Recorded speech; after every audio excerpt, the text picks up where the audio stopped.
Oh my, there is light. There is light! Do you remember me complaining about these lights? Back way long ago? Well, now there is some weird resonation happening there. You can sort of make it out. Let's find something for that. Yeah. That resonation ain't good, yo. Anyway, I'm down in the basement. And, yeah, I'm at the workbench on the other side of the basement. Over by the, big burly furnace made by Utica Boilers. With a whole bunch of crap.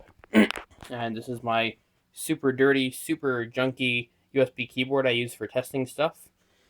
It's a very nice keyboard, except for the fact that it's missing a few keys. Oh well. And, yeah. I have an Acer monitor. It's an X163 something or other. X163WL. See, it's right there. It's a 15.6-inch, 1366 by 768 VGA only TN panel monitor. And, yeah, I have a server here. It's 1U, and it's, fairly long. Oh, did you catch that? Did you catch that? Did you catch the name of this server? Oh, yes, you totally did. There it is. It is a Fire X2200 M2. Now, you may be wondering what a Fire X2200 M2 is doing in the basement and why it's up this high. Well, the NAS200D is under it, and I don't want to move it. So, I've got that down here. I've got the Asus board that I need to... Well, I already got a CPU for it, and I gotta get RAM and an actual case. It's micro ATX, so we'll see what happens with that. I've got the eMachine's original board before I swap the Mini ITX Lenovo Atom board into that. I've got a couple boards over here for taking stuff out of. The one with the heatsink on is the eMachine's board. I'm not doing nothing with that. I've got a trash box full of junk wire and junk parts and junk shit. And hey, you remember that piece of shit? The thing that I had to have connected directly to power in order to even use the damn thing, and even then, the 720p video was so horrible. Got those two 750 gig drives, which I recently tested in the NAS200D, and they were dead as a doornail. Well, not dead, but I consider them to be dead because they have they have reallocated sectors and a couple of bad sectors, and I'm not fucking around with those. It has one reallocated sector, or one bad sector, or one pending sector. Any of those three, the drive is unreliable and I must replace it. Got a couple other things down here. I think that's a IDE DVD drive. Yeah, IDE. And I don't know what I'm going to do with that. We'll see what happens. I got some shit back there. And look, I got a kilowatt. This kilowatt is plugged into the power supply on the X2200 M2, and you can sort of see there, it's saying about 10 watts. Just about. That's 10 watts idle. Not bad. This Netgear router here is running Tomato, and it is the client bridge. I think it's running Tomato. Could be wrong. Could be running DD-Word, and it's the client bridge. No, it's running Tomato. It's running Tomato, and it's the client bridge for the Sun and for the NAS200D when I'm not using its network cable for the Sun. Actually, I have to get another network cable plugged in here. And if you will give me a moment, I will grab one from the super secret hiding place for all of my network cables. Yes, will do. Behold, the only Category 6 cable that I own. The only one. Now I'm just going to unravel it. And we'll unravel it. Unravel it. Unravel. Unraveling. Unravel. Unravel. And we done. I'm going to put that one in there. And plug this one in here. Way down. So there. And there. Now the web management port is connected. Very, very nice. And you can see the power usage jumped up 1 watt. Very interesting. That's going to be an interesting thing to take a look at. And now you can see on the router that both of those are on. And we have a connection on 2.4. Because I don't have a need to run 5. So that's off. And it's actually saving power that way. So, in that outlet I got the kilowatt plugged in, and I got the router and the monitor plugged into the other outlet that you can't see under these 2 cabinets over to my left. And we're 5 minutes in. I'm going to boot up the server. You're going to see exactly how loud it is, since there are like no videos of this X2200 M2 on YouTube except for the informational videos and some other junky videos by some other people. And yeah, let's do that. So we're gonna just turn on the Acer. Goody. And now I'll show you what I got going on here. These are not original to the machine itself. These are from some Pentium 3 Xeon servers that I had. Well, one of them I completely scrapped and saved parts from. They originally were the drive cages, and they're just a normal hot swap cage thing, like one of these. Like, this is for the NAS 200. It goes into the thing underneath and that door and all that stuff. And it's basically just a hard drive inside a piece of metal, and it's just screwed in, and there's no interesting stuff. I did have to remove that hardware from the one, and this one is just a thing. In fact, if I can take this one out, you'll see exactly what it is. That's exactly all that it is. It goes up to about that point to where the hard drives stop, and then from there on, that's it. But with this particular one here, gathered some dust. Yep, that's not gonna clean off easy. Anyway, there's actually ventilation compared to the other ones that I would have had here. So I'm going to probably fabricate something else that has something along these lines so that I can do that. But you're going to see firsthand in just a moment here exactly how loud these can be. Ready, kids? Let's do this. Now, these are a little weird to start up. Never press this button here. I'm not sure what this button here does. Fairly certain that's for some sort of power management or something, or weird stuff. And I can't find its information stuff. Oh, that's the locate LED button. It's the locate LED. I'm not sure what the locate button is for. But if I press it, it blinks, and we get a blinker on the back. That's the locator LED. I guess that's so you know that it's this one that you're supposed to be working on and not the others. It's pretty ingenious. So to start it up, the power button is recessed. You have to either press it really hard so that your skin actually goes into it and it starts it up. You can't accidentally press it if you're going across it. You can't actually accidentally bump into it unless you get the corner of it in there. And it's sort of like a reset button on newer computers, where you still have to use a pen or a pin in order to press it. Now, I'm not going to use a pin because I'm going to actually poke it because it's a piece of rubber, I think. No, it's plastic. Okay. Focus. 3, 2, 1.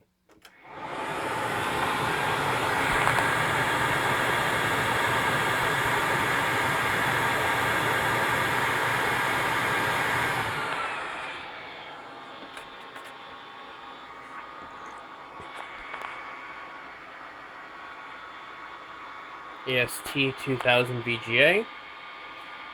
These are only DDR2 406, but they still work fine nonetheless. BMC. Found everything. And now we are going to start Linux. Running Wheezy on this because I'm still not all too happy or satisfied with Jesse and all that stuff. And I've explained this in an earlier video, I think, and I'm probably not going to explain it again. But now we are booting. That's it. We're in. So let me put in my login credentials here. I'm going to pop that right there.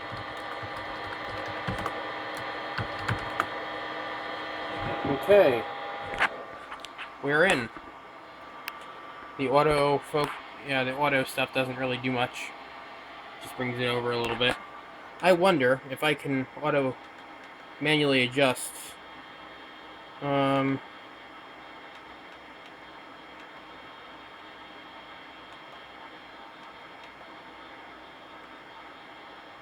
Yep, there we go. It works.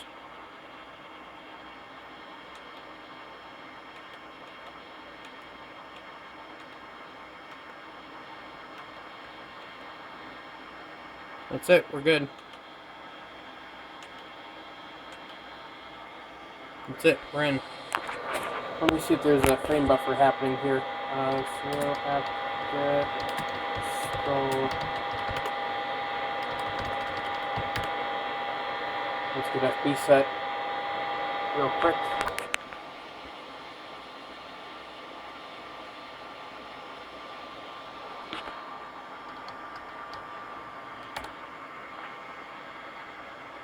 Wow. Let's see if I can do this manually.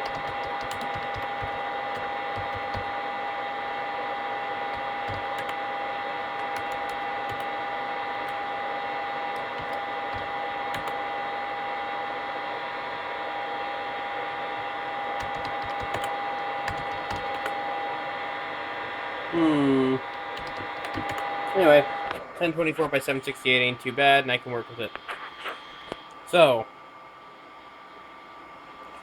let's roll with this. We got Biobu running Debian 7.9 Wheezy with Duralittle at Debian sign Yo at 2 minutes.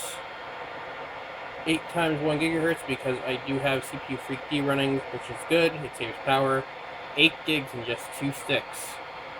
And that is the current time. It is almost 10 p.m. at night on the 12th of September. Gonna do some stuff here.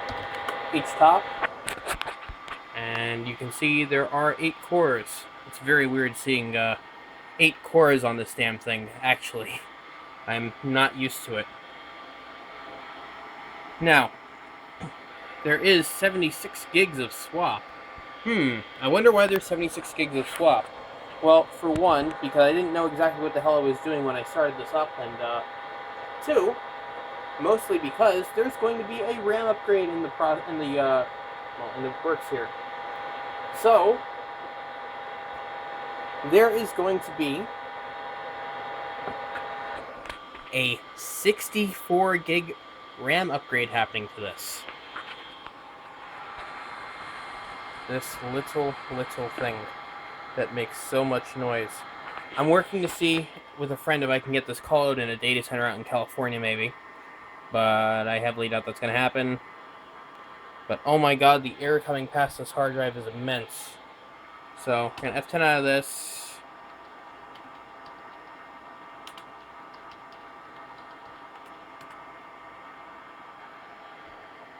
(39°C). Uh-oh. I have to set something up in the hosts file. Sudo nano g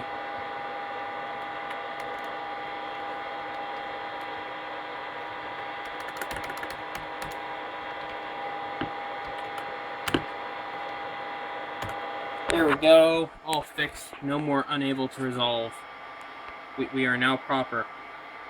29°C, and it always stays there, which is good. It's like 70-something degrees down here. I think it actually might be 80 over on this side, so 29°C is actually fairly nice. It's staying at room temperature, and I like that. So, let's try this out. Let's see if I can get this to work.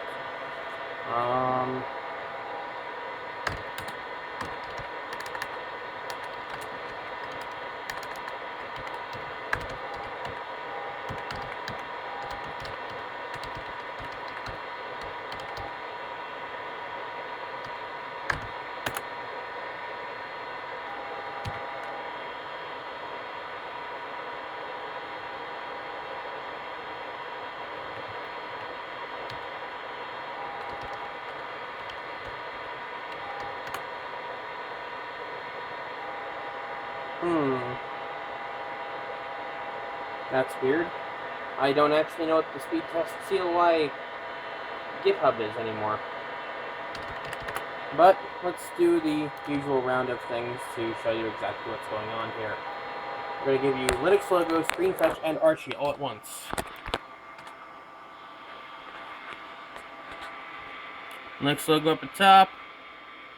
Here's screen fetch, and there's Archie. But there's two of those bastards in there, and it's a loud buddy. Yes, it is. It's a loud motherfucker right there. So, there's one 500 gig drive. I would have done two, except that this guy got some bad sectors. Gee, ain't that nice. So, I have to get some more hard drives, looks like. Blech. But it works, and for the moment, this is going to be how it is. Until I can actually put it someplace and put it to use in a data center someplace. Which hopefully won't take long, because having it run down here is only going to worsen as it gets colder, because I do have this guy over here. Yes. Yes.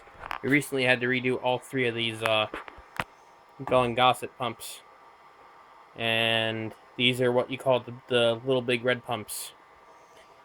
The three that we had on here before were oil. You have to oil them every year. And now these ones have hydro bearings, which is a wonderful, wonderful invention, because I don't have to fuck around with these every year now. And of course,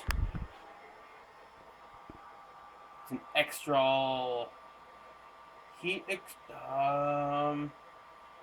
for expansion in a hydronic heating system. So I guess it's an expansion container. Interesting. Very interesting. And there's 3 zones. Pretty cool. Now, it's my understanding that these 3 pull water through down. And that's how that works. So, pretty cool. Pretty cool indeed. And then we've got this guy here, which we got in 2001. From where? Villagers Hardware. Yep, there we go.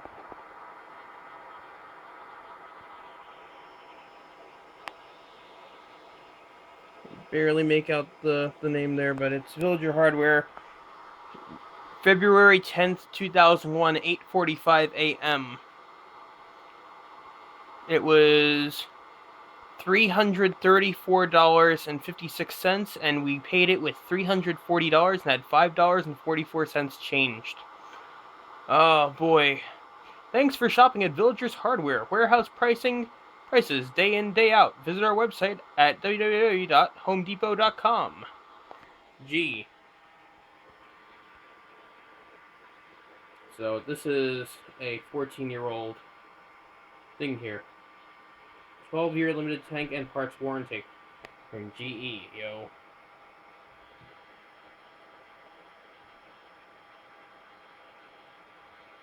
Yes, it is. That pressure relief valve is up here, and it goes all the way down and all the way down to the ground.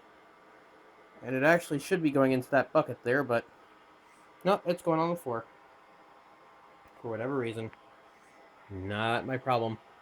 But all this plumbing here was all done by my dad back in, oh god, the early 2000s now. So, it's quality stuff.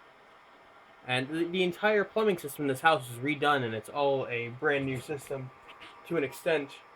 There's still some older stuff happening here, and I can't really see where some of it's going, but yeah, there's still some older pipes in the back there that we haven't really touched. I'm not sure what the hell their purpose is anymore. So, back to the more interesting stuff. So, this is the X2200 M2 as it currently stands, and these guys are really getting on my nerves, so I'm going to get off. These guys right up here, they're getting on my nerves. They're blinking rapidly now. So I'm going to get off here and put this up on YouTube for all of you wonderful people to see.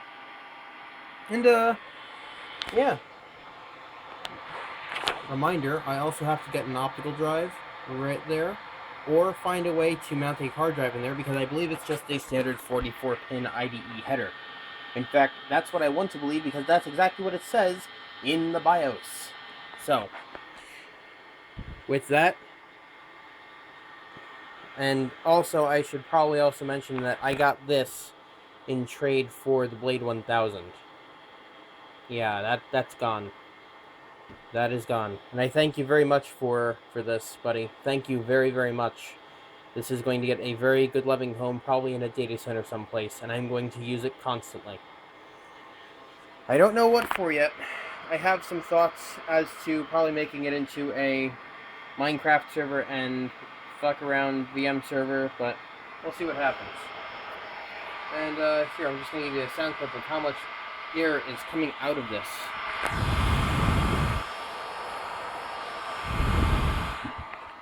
See you next time.